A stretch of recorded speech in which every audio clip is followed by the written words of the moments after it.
So here we're going to show you kind of how we hold the leash and the directions of the pull when we start doing leash pressure. So you'll notice here, Lindsay has the leash, and if I were the dog, she lets the leash kind of lay across her hands. One of the things you want to avoid doing is people will wrap the leash around their hand like that, right? They like it because it gives them more leverage, but then you don't have the flexibility of moving up and down the leash. If Lindsay holds it like this, she can slide up the leash or back on the leash, wherever she wants, and then just clamp down. And when she pulls, she's gonna wanna pull straight. So she pulls at that angle, and you notice how she goes nice and straight.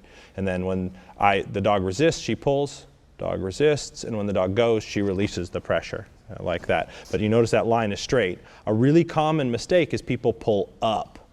So they're pulling like this, and the dog, in order to shut that pressure off, would have to jump in the air, and they start to resist, and then the more you pull up, the more panicky they get. So she goes in a nice, so if the dog's shorter, of course, like this, Lindsay's gonna have to bend down in order to keep that pull straight, like that. And then it would be the same if I were the dog here next to her, and she wanted to pull, and my head was facing that way, and she wanted to pull backwards, she'd just lower her hand and pull backwards like that. Yes. If I were here facing her this way, she'd pull that way. And then she could also do it from this side, so she could switch if I'm here, and she can pull that direction forward. Right?